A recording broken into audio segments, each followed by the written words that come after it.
Bonjour mes amis.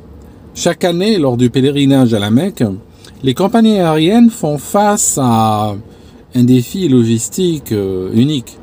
Il s'agit de transporter, pour chaque compagnie, il s'agit de transporter énormément, des masses de monde vers la Mecque pour le pèlerinage. Ils ont quelques jours pour les transporter. C'est des avions qui partent pleins et qui reviennent vides.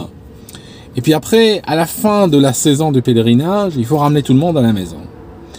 Et donc les infrastructures, que ce soit en Arabie Saoudite ou bien les différents pays qui participent, sont généralement tirées à leur extrémité.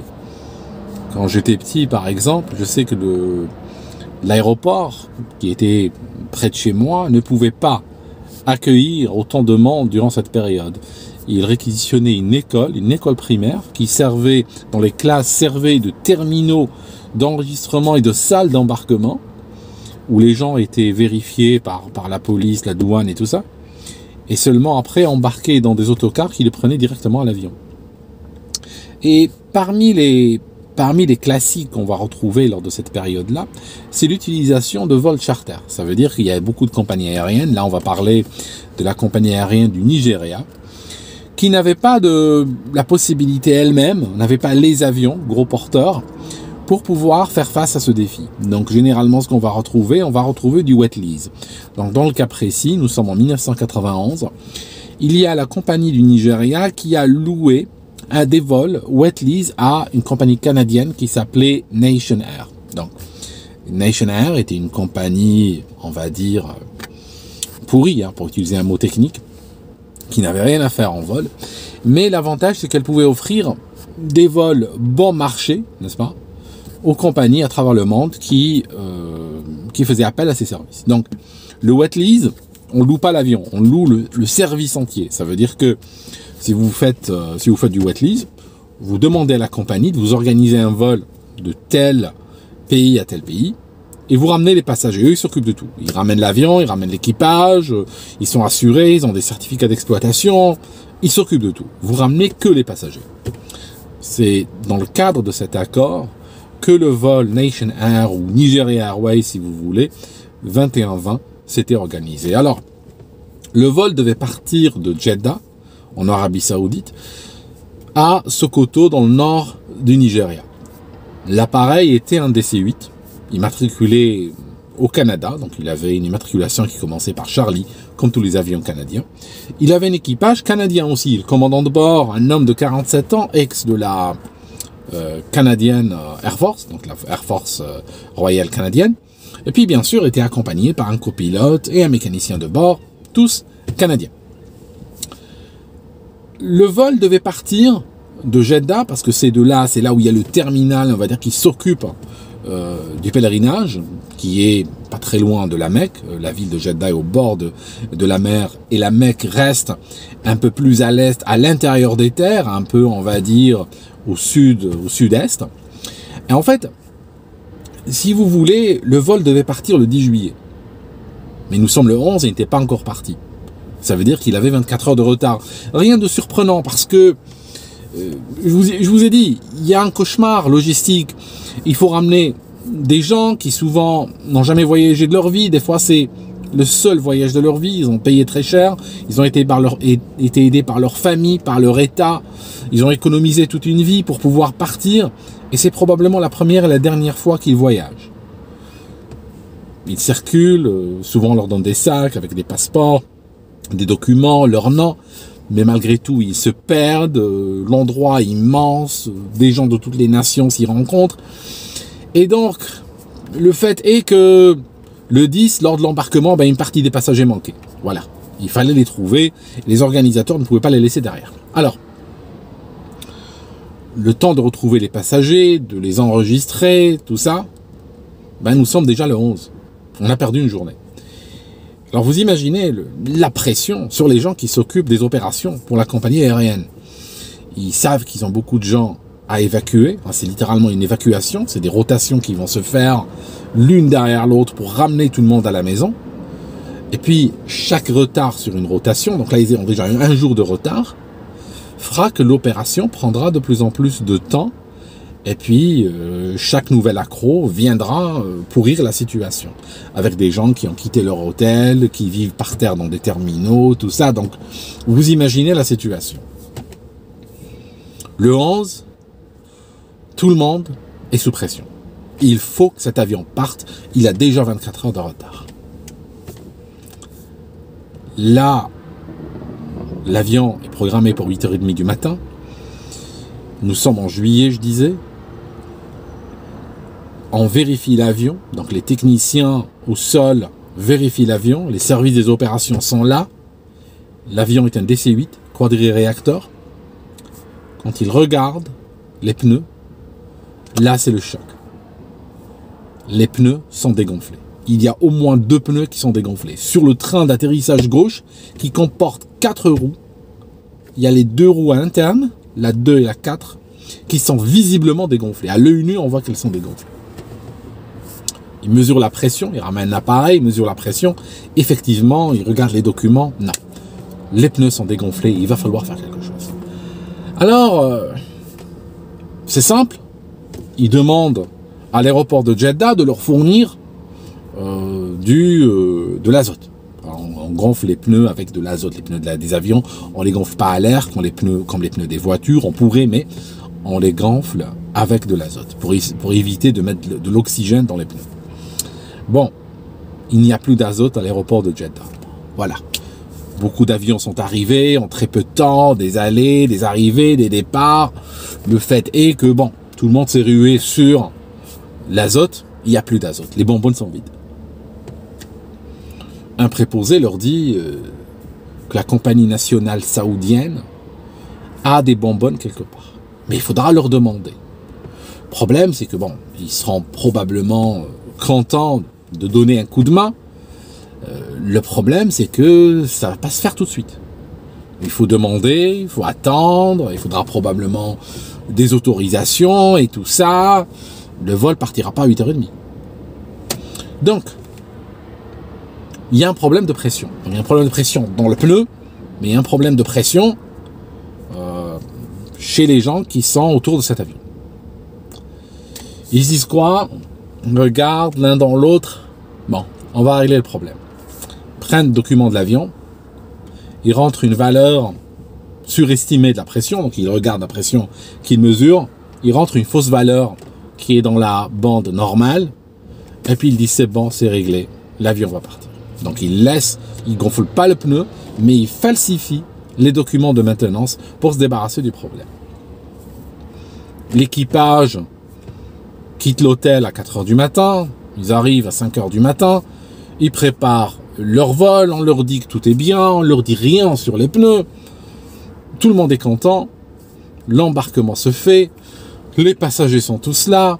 Les portes se ferment. Il y a 261 personnes à bord de ce DC-8. 8h30 du matin, il fait déjà 31 degrés à l'ombre. La température augmente très vite dans la région. On est au mois de juillet. L'avion s'aligne. Il s'aligne sur la piste 34L, la 34 gauche. L'aéroport de Jeddah a 3 pistes parallèles. Elles sont très longues et parallèles les unes aux autres pour permettre des opérations en même temps, pour permettre le décollage et l'arrivée de nombreux avions en même temps et justement pour faire face à ce genre de défi. Les pilotes mettent les gaz, l'avion accélère, 15 secondes plus tard, il est à 50 nœuds, 80 km/h, bam, un premier choc. C'est le copilote qui est aux commandes, il sent un premier choc, le mécanicien dit, mais c'est quoi ça? Et puis, le commandant lui dit, un pneu a éclaté. Il réalise qu'un pneu a éclaté. 2 secondes plus tard, boum, encore un choc. C'est quoi? Un pneu a éclaté. Un deuxième. Donc en fait, les pneus sont en train d'éclater comme du popcorn. La vitesse est relativement basse. On est à 80 km/h. Comme le dira le NTSB plus tard, il aurait suffi de réduire les gaz. Puis c'est tout. Il n'y avait même pas eu besoin de freiner. La piste est tellement longue. La voilure qu'il a, le DC-8 étant telle que il aurait suffi de réduire les gaz. Et il aurait naturellement sa vitesse. Il aurait perdu naturellement de la vitesse. Puis il serait sorti pour aller voir ce problème de pneus. ils vont continuer. Ils vont décider de continuer le décollage. La seule question que va poser le commandant de bord au copilote, il va lui dire « T'as pas les pieds sur les freins ?» C'est une erreur. Il n'est pas possible que le copilote ait commis cette erreur. En fait, si vous regardez au niveau des pieds, les pilotes ont ce qu'on appelle des palonniers. Hein, c'est 2 pédales. Si on presse dessus, à gauche ou à droite, ça permet de diriger la gouverne de direction. C'est ce qui permet en particulier, entre autres, de gérer l'avion et de le garder dans l'axe de piste lors du décollage. Mais si on presse sur le haut des palonniers, si on presse sur le haut des palonniers avec la pointe des pieds, c'est les freins. À ce moment-là, le commandant de bord a un doute. Il se demande si son collègue n'est pas en train, par inadvertance, de garder un peu de freinage sur un palonnier. Et puis, si le freinage est gardé, que va-t-il se passer? Les disques des freins vont chauffer et puis on risque l'explosion des pneus. D'ailleurs, quand on est à l'aéroclub, on apprend, quand on roule pour aller à la piste sur un Cessna, quand on roule pour aller à la piste, on utilise énormément les freins. Sur certains avions, il est même obligatoire d'utiliser les freins pour pouvoir diriger l'avion. Une fois qu'on s'aligne dans l'axe de piste, qu'est-ce qu'on fait? On laisse tomber les pieds. On fait un bruit très particulier pour que l'instructeur l'entende. On laisse tomber les pieds pour éviter que par inadvertance, on garde un pied sur un pneu ou sur les pneus. Parce que l'avion accélérera moins bien avec des risques de surchauffe et d'explosion. Toujours est-il que l'équipage décide de continuer. Continue l'accélération, 50 secondes plus tard, c'est la vitesse de rotation. 50 secondes plus tard, c'est assez long, mais il faut tenir compte du fait que même si l'aéroport est au niveau de la mer, il fait 31 degrés, et puis l'appareil a le plein de carburant, le plein de passagers. Je disais, il y a 261 personnes à bord. L'appareil se cabre, s'arrache du sol. À ce stade, il y a des témoins qui voient le feu sur le train d'atterrissage gauche. Les traces laissées par le train d'atterrissage gauche sur la piste montrent que un des pneus, le numéro 2, quand il a explosé, pour une raison qui n'a jamais pu être déterminée par l'enquête, il n'a pas continué à tourner. Il s'est arrêté, il a bloqué. Et donc il frottait contre la piste tout le long de l'accélération. Il a éclaté, il s'est arrêté de tourner. Et donc il laisse une trace qui n'est pas consistante avec un pneu qui est éclaté mais qui tourne, mais consistante avec un pneu qui frotte sans arrêt contre la piste. Ceci donc a chauffé la gomme, chauffé le métal, et puis le pneu a pris feu. Et bien sûr, il a probablement assez rapidement contaminé les autres. Donc il y avait du feu au niveau de ce train d'atterrissage gauche. Les pilotes ne peuvent pas le voir, ne peuvent pas le savoir. Ils savaient que 2 pneus avaient éclaté. Mais ils n'avaient pas la moindre idée de leur état. Comme l'a dit le NTSB plus tard, ils auraient pu laisser le train d'atterrissage sorti, faire demi-tour, survoler la tour de contrôle, dire est-ce que vous pouvez jeter un coup d'œil avec vos jumelles, voir un petit peu où ça en est. Ils auraient pu faire ça, mais ils ont choisi de ne pas le faire. Ils décollent, les gens voient donc le feu du train d'atterrissage, et soudainement, ce qui est normal dans la procédure, dès que les pilotes on voit que le variomètre est positif, ils font quoi? Ils rentrent au train d'atterrissage. Il y a des trappes qui s'ouvrent, le train d'atterrissage rentre donc dans la carlingue, dans des logements spécifiques, une porte se ferme, et là le feu disparaît. En fait, si vous regardez dans les avions, vous êtes sous un avion, vous allez là où il y a le train d'atterrissage et vous regardez, vous allez voir qu'il y a un nombre incroyable de tubes, de condensateurs, enfin pas des condensateurs, de réservoirs d'huile. Il y a aussi des sortes d'accumulateurs de pression qui comportent de l'huile également, des traces de câbles électriques, d'accord, qui courent tout le long de l'avion, qui vont vers les ailes, qui vont vers l'empennage. Et ce sont donc des éléments cruciaux pour le fonctionnement de l'avion. Quand le train d'atterrissage en feu rentre à l'intérieur, vous imaginez que le feu commence immédiatement à attaquer cet environnement-là. Il commence immédiatement à attaquer ces tubes de pression hydraulique, à bouffer les câbles électriques et même la paroi qui le sépare des réservoirs qui sont dans les ailes. littéralement dans la minute après le décollage, l'équipage commence à avoir des alarmes. Commence à avoir des alarmes un peu partout. La première qui arrive, c'est une alarme de pressurisation. Le système dit qu'il n'arrive pas à pressuriser l'avion. Le commandant de bord prend le micro, appelle le contrôleur à jet d'art, lui disant on veut garder 2000 pieds, on a du mal à maintenir la pressurisation. À ce moment-là, quand il appelle, dans sa précipitation, il n'utilise pas Nigerian Airlines parce que le client c'est Nigerian Airlines. Donc lui devait se présenter normalement à la fréquence en tant que Nigerian Airlines. Il aurait dû donc se présenter en tant que Nigerian Airlines 2120. Lui, un peu dans le stress, il va utiliser le call sign original de sa compagnie. Il va dire Nation Air 2120. Il y avait un vol Saudian Airlines en approche qui était le Saudian Airlines 2120. Le contrôleur aérien va confondre à la fréquence Nation Air 2120 et Saudi Airlines 2120 et confond donc cet avion avec le Saudi Airlines. Il lui dit allez à 3000 pieds. Il pense parler au vol saoudien qui est en descente. Il lui dit allez à 3000 pieds. Lui, il est en montée vers 2000 pieds et il souhaite ne pas aller plus haut. Quand le contrôleur lui dit allez à 3000 pieds, il trouve un peu bizarre. Je veux dire, on a un problème de pressu. Je te demande 2000, tu me dis 3000. Il dit ok, vous voulez donc qu'on monte à 3000, on monte à 3000. Il va faire cet appel à la radio, il va dire vous voulez qu'on monte à 3000, on monte à 3000, sans réutiliser de call sign ou quoi que ce soit. Et il monte à 3000 pieds. Littéralement dans la minute, il y a une hôtesse de l'air qui court, et je vous dis au passage que les hôtesses de l'air avaient peur des avions Nation Air parce que elles étaient souvent inquiètes, elles voyaient de la maintenance qui se faisait pas, elles voyaient de la maintenance, elles voyaient des bricolages à tous les niveaux, elles étaient souvent inquiètes. Il y a une hôtesse de l'air qui avait dit à sa mère, qui plus tard a témoigné, elle lui a dit qu'elle avait peur de voler sur les avions de cette compagnie, que c'était des cercueils volants.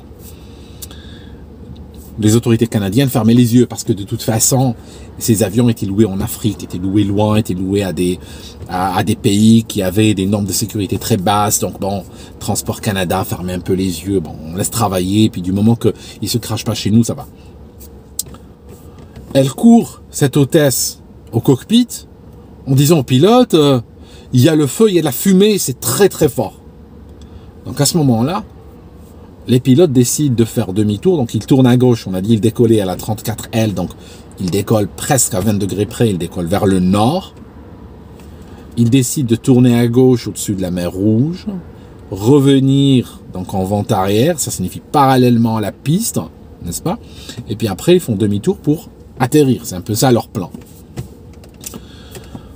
Ils déclarent une emergency, donc ils déclarent une emergency auprès du contrôleur, et pendant la confusion sur le call sign que j'ai décrite a duré 3 minutes. Elle a fait perdre un peu de temps. Elle a fait perdre un peu de temps. Elle n'a pas fait perdre 3 minutes, mais elle a quand même fait perdre du temps qui était précieux parce que nous sommes dans une situation de feu à bord. Donc, progressivement, le copilote dit « Je n'arrive plus à contrôler l'avion latéralement », il commence à perdre le contrôle des ailerons. Le commandant de bord lui dit « Je prends les commandes ». Il lui prend les commandes, donc il passe les commandes au commandant de bord, qui se retrouve par moment à parler sur la fréquence, mais aussi piloter l'avion. Alors que l'avion descend vers le sud, au-dessus de la mer Rouge, l'enregistrement du CVR, donc le voice, l'enregistrement des conversations dans le cockpit s'arrête. Par la suite, il n'y a que l'enregistrement des communications avec la tour de contrôle.